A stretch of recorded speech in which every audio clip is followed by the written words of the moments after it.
want to talk to you about public displays of affection and how they can ruin intimacy, particularly in an LGBT plus relationship. I remember walking down the street as a heterosexual couple. It was easy. Without a care in the world, we were young and we were in love. We were able to express our love and affection for each other really openly. We were able to kiss, hold hands and hug. From a young age, that's what we're conditioned to think and believe is normal. It's socially accepted for a straight couple to express their love for each other in public. You will have heard about the 2 women that were attacked on a bus in London for refusing to kiss. And I'm asked, is this still going on? Do you still experience homophobia when you're out in public? And how has this impacted on your relationship when you're out in public? I hear from my clients all the time things like, I still won't walk down the street holding hands with my partner or kiss them on public transport for fear of being attacked. It's the simple things that straight people take for granted. I can confirm, yes, it is still going on. Yes, I still experience homophobia. And yes, it has impacted on how I am when I'm in public. Let me give you some official stats on this. In July 2017, the UK government asked LGBT plus people to complete a survey about different parts of their lives. More than 108,000 people completed that survey. And these are the results. 68% of respondents said they avoided holding hands in public with their same-sex partner out of fear of a negative reaction from other people. 65% of people said they avoided being open about their sexual orientation on public transport, and 56% of people in the workplace. The messages that you heard as a child, they became part of you. You are like you are today because of those messages that you heard and the beliefs that were formed based on those. It's called social conditioning, and we all have it. This social conditioning, it shapes our lives as adults. We all have one basic need, and that is to feel loved. What this means in reality is that you are constantly censoring yourself and adapting your behaviour to ensure that you fit in and are accepted in your community. You begin to wear masks to hide who you really are. We have different masks for different people and different situations. But why? Because we are led to believe that a successful love life looks like a monogamous heterosexual relationship, married with 2.4 kids. If you step outside of those social norms or outside of your social conditioning, that is where issues arise. When you share your true sexuality with people, you are judged. You are opening yourself up to be judged by your family, your friends, your colleagues, your acquaintances, people in the street, and those that observe you from afar. We are not conditioned to think that homosexual relationships are normal. I can't recall ever seeing a debate show on mainstream TV that discussed, does God see heterosexuality as a sin? Can you? Yet the flip side are commonplace on mainstream TV. And this is just one way in which we're being conditioned.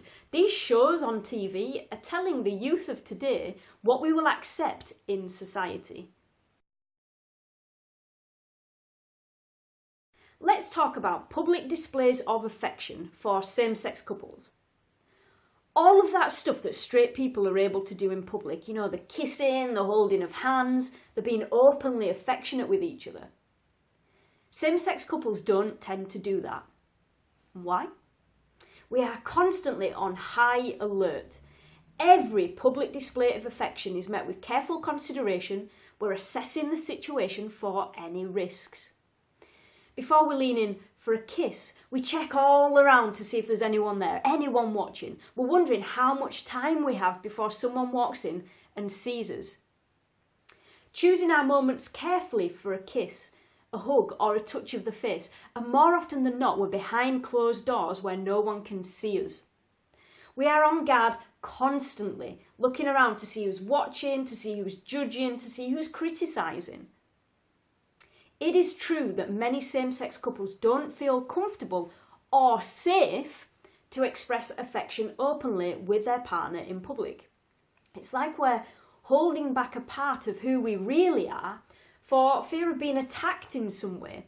We're anxious about our safety and we're worried about what other people will think and how they will react because of the observer's unchallenged conditioning from childhood. There are so many unknowns and unpredictable things to consider when outside of the home. It is truly exhausting. As a same-sex couple, to express affection towards your partner could result in negative comments, physical abuse, hatred and intense judgment. I know, I've experienced it. Over the years, I've personally experienced words that are unpleasant from friends, from colleagues, from managers, and I've been physically assaulted simply for being with my partner. We've even experienced direct and indirect homophobic behaviour when stood next to each other in a queue. So yes, attacks like the one with the 2 women on the bus in London, it is still going on. To cope, we alter our behaviour. The homophobic hate crime study by Stonewall in 2013 stated that 26% of lesbian, gay and bisexual people, they alter their behaviour to hide their sexual orientation, to avoid being the victim of a hate crime. It comes back to what I was saying about wearing a mask. I am one of those statistics. Since a homophobic incident my partner and I experienced back at Wimbledon Tennis Championships in the 2000s, I act very differently when I'm outside of our home. I no longer express any public affection, and I'm sure to tame down all of my mannerisms and gestures. As a teacher, I was advised to do this too. Even in an environment where I'm surrounded by gay people or only my friends, I alter my behaviour. I wear that mask. As a tactile person, this is challenging to uphold throughout the day. The truth is, very few same-sex couples are affectionate with each other in public. You probably wouldn't even know that they were a couple. There is a subtle homophobia in our society.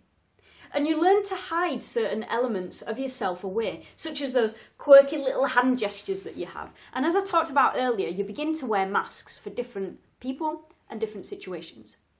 So often we put on a facade or a mask, and this can be a mask that we wear all through our life or only in certain areas, such as at work. Based on your experiences, you quickly learn to censor, adapt and hide the real you. You close off your emotions and only show what you want others to see. You hide an element of yourself away.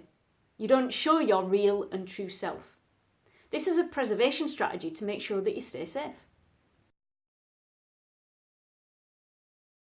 Can a lack of public displays of affection ruin intimacy? Suppressing your natural urges to be affectionate and intimate in public over the years, yes, it can impact on intimacy back in the home.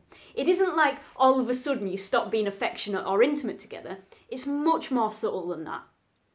Because you're closing off a part of yourself when you're outside of the home, naturally that begins to seep into your relationship back in the home too.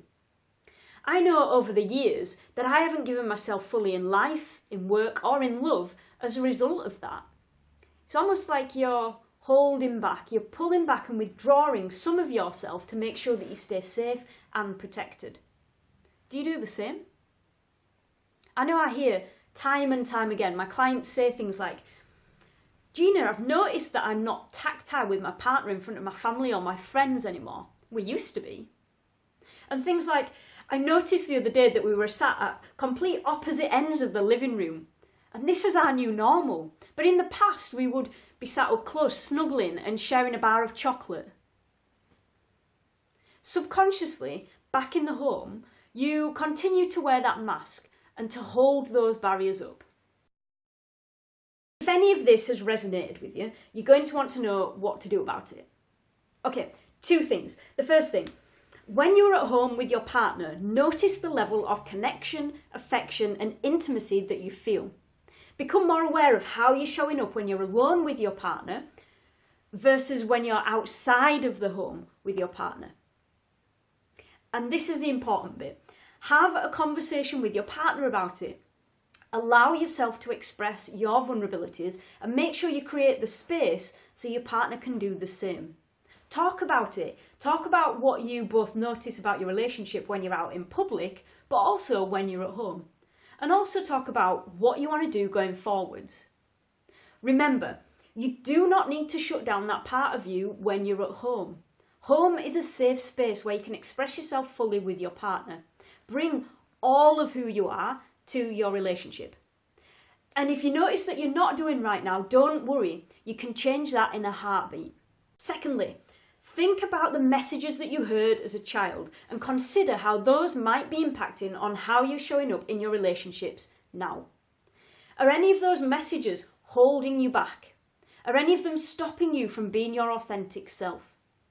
I can guarantee if you work through your social conditioning, this will impact positively on all of your future relationships. If you want to know more about this topic, I've written a detailed article on it. The link to read it is in the description for the video. You've heard my thoughts about public displays of affection. I want to hear from you. Do you censor yourself when you're out in public? What have you noticed in your relationship in terms of public displays of affection? And has a lack of public displays of affection impacted on intimacy in your relationship? Leave me a message. And listen, if you like what you've seen today, please subscribe, share this with your friends, and leave me a comment below. Thanks for watching. I'll see you next time.